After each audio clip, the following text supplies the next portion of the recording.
दिलाते हुए लोगों से मिलते हुए देखिए किस तरह से आप फ्रेम में देख रहे होंगे, जिस तरीके से तस्वीर में आपको नजर आ रहा है राहुल गांधी लोगों से मिलते हुए नजर आ रहे हैं। आप देखिए जिस तरीके से आपके सामने जो है राहुल गांधी, ये देखिए किस तरीके से राहुल गांधी जाते हुए और लोगों के बीच में हजारों लोग लाखों लोग यहाँ पर राहुल गांधी के साथ और उनके साथ में आप देखिए भगदड़ जो है लोगों के बीच में। देखिए किस तरीके से जो है ये देखिए भीड़ जो है लगातार राहुल गांधी के साथ कंधे से कंधा मिलाकर चल रही है। हजारों लोग यहाँ पर राहुल गांधी के साथ चलते हुए नजर आ रहे हैं। ये देखिए महिलाएं, बुजुर्ग, बच्चे जो है, छोटे छोटे बच्चे देखिए किस तरीके से अपने पेरेंट्स के साथ जो है बच्चे और राहुल गांधी के साथ इस रैली में कंधे से कंधा मिलाकर जाते हुए। तो अलग अलग तस्वीरें इस जो भारत जोड़ो यात्रा की आपके सामने आ रही हैं। जिस तरह से हमने आपको विकलांग लोगों की भी तस्वीर आप तक पहुंचाई और महिलाएं भी हैं, बुजुर्ग भी हैं, बच्चे भी हैं, सभी तरह के लोग इस जो भारत जोड़ो यात्रा है लगातार राहुल गांधी के साथ चलते हुए। यहाँ पर भीड़ जो है लगातार बनी हुई, आप देख सकते हैं जिस तरीके से राहुल गांधी पीछे से जनसैलाब के बीच में जो है राहुल गांधी आ रहे हैं। ये देखिए तो आप तस्वीरों में सीधे देख सकते हैं राहुल गांधी और साथ में जो है पीछे इमरान प्रतापगढ़ी भी साथ में लगातार आते हुए। जिस तरीके से जो है आपको सीधी तस्वीरें हम आपके बीच पहुंचा रहे हैं। आप देखिए जिस तरीके से जनसैलाब के बीच में राहुल गांधी लोगों से मिलते हुए, लोगों का स्वागत करते हुए आप देखेंगे। जिस तरीके से आप आगे भी भीड़ देखेंगे, आगे भी इसी तरह की भीड़ नजर आ रही है।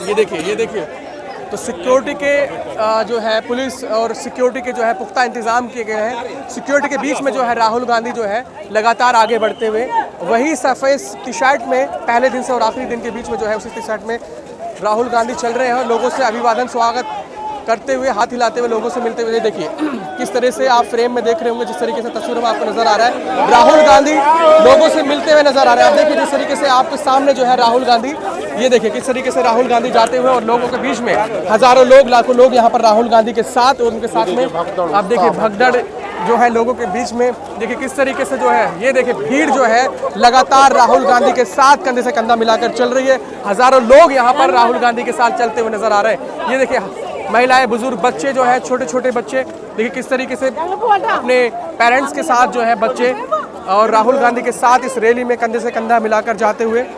तो अलग अलग तस्वीरें इस जो भारत जोड़ो यात्रा की आपके सामने आ रही हैं।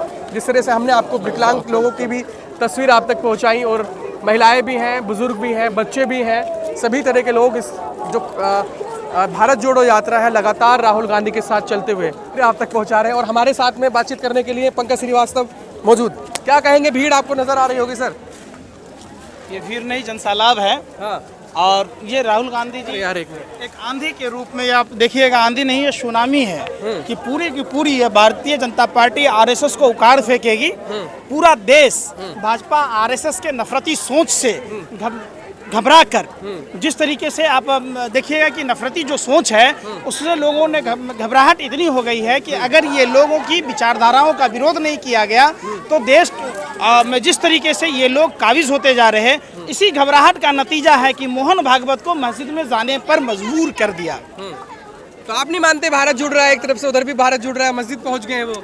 तो भाई हिजाब पर संदीप पात्रा ने, जो गोबर पात्रा जो हराम का खाने वाला, जो ओएनजीसी का डायरेक्टर बनता है, आईटीडीसी में चेयरमैन बनता है, उनको भी तो समझाइए कि हराम का खा के उसके दिमाग में गुस्सा भर गया है।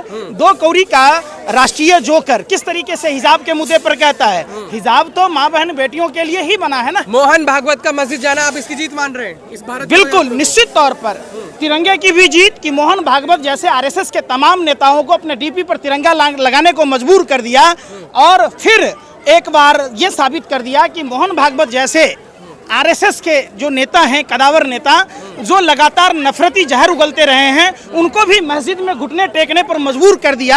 आखिर यही तो भारत जोड़ो यात्रा का मकसद है।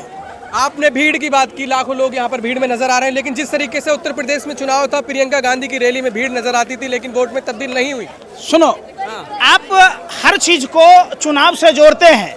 आप एक बात बताओ कि 20 लाख ईवीएम जो गायब हैं, वो ईवीएम है कहाँ? किसके घर पर आराम कर रही है? किसके घर पर उसका हलवा बन रहा है, अचार बन रहा है? बता दो। देखिए ये भीड़ ये दर्शाती है अगर भारतीय जनता पार्टी का कोई नाम लेने वाला नहीं है। आपने तेजस्वी यादव जी के रैली में देखा होगा, आपने अखिलेश यादव जी की रैली में देखा होगा, आपने जयंत चौधरी जी की रैली में देखा होगा। तो यही बात तो सोचने को मजबूर करती है कि जब इनके पास भीड़ नहीं है, ये कोई किराए की भीड़ नहीं है, ये देखिए स्वतः लोग सड़कों पर हैं, पैदल चल रहे, कोई ऐसी गाड़ी में नहीं घूम रहे, ये पैदल चल रहे लोग राहुल गांधी के विचारों पर विश्वास करते हुए कि भारत में जो नफरती सोच के लोग हैं, जो नफरती चिंटू हैं, जो जिनके बाप दादा गोरे अंग्रेजों के दलाल थे, मुखबिर थे, जिनके बाप दादा, जिनका डीएनए उनके बाप गोरे अंग्रेजों के दलाल और मुखबिरों की थी, श्यामा प्रसाद मुखर्जी की थी।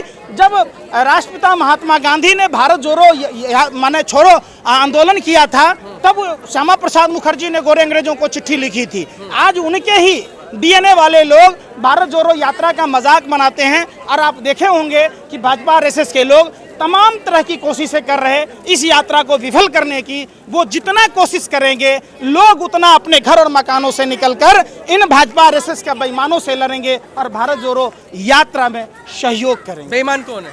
बेईमान कौन है आपको नहीं पता है? अरे कौन है? पत्रकार हो ना भाई, रोटी नहीं खाते हो आप? आपको नहीं दिखता है बेईमानी कि जब अडानी के पोर्ट पर बार बार ड्रग्स पकड़ा जाता है और सरकार की चुप्पी होती है, जब अडानी बार बार देश के बैंकों का, देश के गरीब जनता के टैक्स के पैसों का जमा किया हुआ पैसा बैंकों से लोन लेकर लूटता है, मोदी सरकार का सबसे बड़ा है ये जो स्कीम है, लूट माने फूट डालो लूट डालो। तो क्या आपको नहीं दिख रहा कि अडानी कैसे अमीर हो गया? अडानी से अगर सारे बैंक अगर पैसा वापस ले लिया तो अडानी, गौतम अडानी भी 5 किलो राशन के लिए लाइन में लगा हुआ नजर आएगा। बता दो किसके इशारे पर बैंक में दिया गया भैया? आपको नहीं लगता जिस तरह गुजरात में चुनाव है और आप जो है बीजेपी 2024 की तैयारी कर रही है, आप ये यात्रा? भैया बीजेपी के लिए चुनाव अहम है, यहाँ देश अहम है, फर्क है ना। देश बचा भी तभी रखेंगे ना जब आप सत्ता में होंगे। अरे भैया सत्ता तो सुन नहीं रहे, सत्ता आएगी और जाएगी। जब देश में आम जनता के बीच में जाति धर्म और भाषा के नाम पर कटुता फैलेगी, जहर जो बोया जा रहा है भाजपा आरएसएस के द्वारा, जब ये प्रफुल्लित होगा तो समाज उस दंश को आज भी झेल रहा है, तो उसको नष्ट करना, समझिए, तो नष्ट करना जरूरी है। इसलिए नष्ट करने के लिए ये तमाम लोग जो देख रहे हैं ये स्वतः आए हुए हैं, हमसे नहीं पूछिए, आप एक एक लोगों से पूछिए, 1% भी इसमें से निगेटिव नहीं निकलेगा। ये लोग पूछिए किराए पर आए हैं कि स्वतः आए हैं, आपको पता चल जाएगा।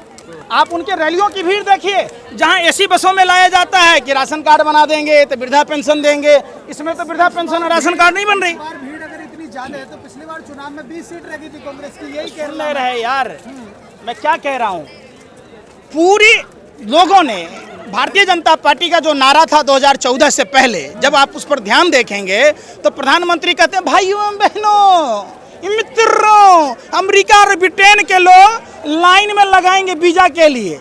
मालूम हुआ कि यह नौकरी के लिए लाइन लग रहा है। लोग, प्रधानमंत्री का पद एक अहम पद होता है। जब ये विपक्ष में थे तो लोग इतना न बोला इन्होंने कि लोगों को लगा कि भाई ऐसा प्रधानमंत्री आ रहा है जो कुछ न कुछ करेगा। आपको मालूम होगा जनधन खाते के समय में कि लोगों ने बड़ी उम्मीद से जनधन खाते खुलाए थे कि लोगों को लगा कि कुछ न कुछ प्रधानमंत्री जी खाता में डालेंगे। लोगों को क्या पता था कि प्रधानमंत्री जी जनधन खाते के माने उद्देश्य से लोगों का अकाउंट खुलवा के उस पर टैक्स लगा देंगे, उसमें कटौती करेंगे। तो ये चीज़ें लोगों ने अपने आप को ठगा हुआ महसूस किया। देखिए पहले क्या हुआ कि टूटी खाट फटा लंगोट, अब मर गया भाजपा को देकर वोट। सोचा था बनियाइन के ऊपर नई शर्ट आएगी, क्या पता था बाद में पतलून भी उतर जाएगी। यह हुआ है, इसी का नतीजा है कि लोग, बच्चे, बूढ़े, बुजुर्ग, माता बहनें, सब के सब, समाज के सभी वर्ग के लोग स्वतः घर से बाहर निकले हुए हैं, पैदल चल रहे हैं। ये कोई तो है नहीं। काम पर सवाल उठा रहे हैं, सारे काम उनके देश डिजिटल हो चुका, फिर भी आप डिजिटल कौन गया था बैलगाड़ी भैया? अरे भैया पत्रकार हो, अरे कौन गया था? अटल बिहारी वाजपेयी किसका नेता था जो बैलगाड़ी टुक टुक टुक टुक करके गया था? अटल बिहारी अरे नहीं भैया, है, ये नए मोदी। अरे मैं सुन तो लो यार, मैं क्या कह रहा हूँ। अटल बिहारी वाजपेयी ने डिजिटल इंडिया का कंप्यूटर का विरोध किया था। स्वर्गीय राजीव गांधी जी ने कंप्यूटर लाया, एटीएम लाया। ये सब चीज़ें आपको जाननी जरूरी है।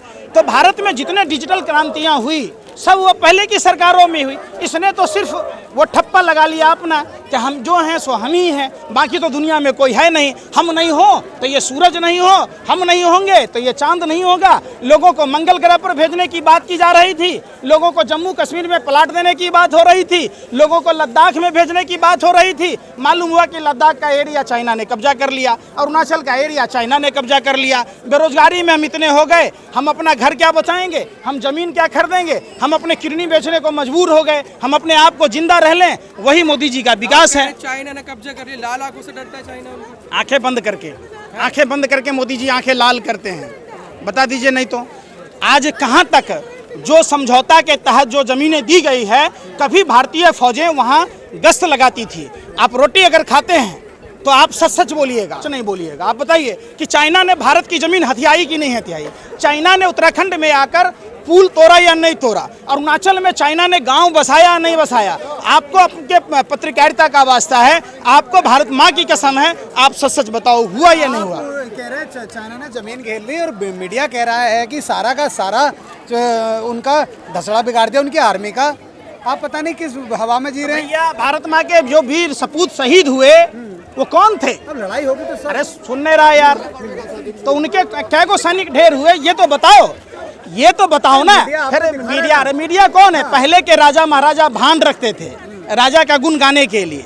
अब ये देश की दलाल मीडिया के ये भांड पत्रकार हैं, ये आतंकवादियों से भी ज्यादा गए गुजरे हैं। ये इनके दिमाग में भुस्सा भरा हुआ है। जितना झुमका नहीं गिरा बरेली के बाजार में, उतना भारत के मीडिया का स्तर गिर गया मोदी जी की सरकार में। चलिए ठीक है।